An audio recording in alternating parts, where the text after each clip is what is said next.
بسم اللہ الرحمن الرحیم۔ محترم ناظرین کرام، میں ہوں آصف الرحمن اور آپ دیکھ رہے ہیں اپنا پیارا چینل سبق اموز واقعات۔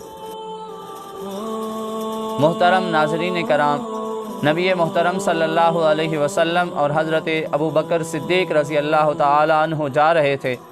عبداللہ ابن مسعود رضی اللہ تعالی عنہ اس واقعے کو خود بیان کرتے ہیں۔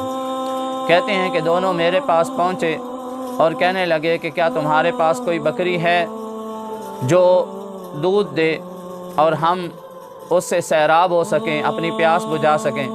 تو عبداللہ ابن مسعود رضی اللہ عنہ کہنے لگے کہ میں تو عقبہ بن معیط کی بکریاں چراتا ہوں، یہ بکریاں میری نہیں ہیں، لہٰذا میں آپ کو دودھ نہیں دے سکتا۔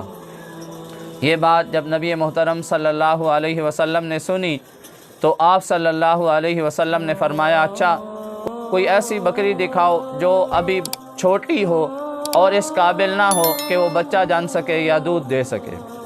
تو کہتے ہیں میں ایک بکری کو لے آیا اور وہ بالکل چھوٹی سی بکری تھی۔ نبی صلی اللہ علیہ وسلم نے اس کے پاؤں باندھے اور اس کے تھنوں پر ہاتھ پھیرنے لگے اور اللہ سے دعا کرنے لگے۔ تو کہتے ہیں میں کیا دیکھتا ہوں کہ یکدم اس بکری کے تھن جو ہیں وہ دودھ سے بھر گئے اور میں نے خود دیکھا ان کے اندر دودھ پیدا ہو گیا۔ تو کہتے ہیں کہ پھر صدیق اکبر رضی اللہ تعالی عنہ ایک پیالہ نما پتھر لائے اور اس میں پھر نبی صلی اللہ علیہ وسلم نے اس بکری کا دودھ دوہا اور صدیق اکبر رضی اللہ تعالی عنہ کو دیا۔ پھر انہوں نے وہ دودھ مجھے پلایا اور آخر میں وہ دودھ خود پیا۔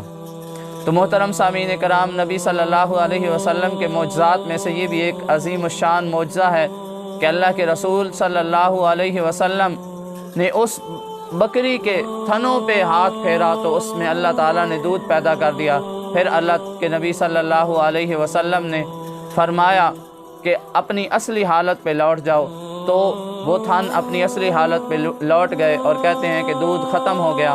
اور عبداللہ بن مسعود رضی اللہ عنہ کہتے ہیں اس واقعے سے میرے اندر ایمان کی ایک کرن پھوٹ پڑی۔ تو اللہ تعالی ہمیں بھی عمل کی توفیق عطا فرمائے۔ وما علینا الا البلاغ۔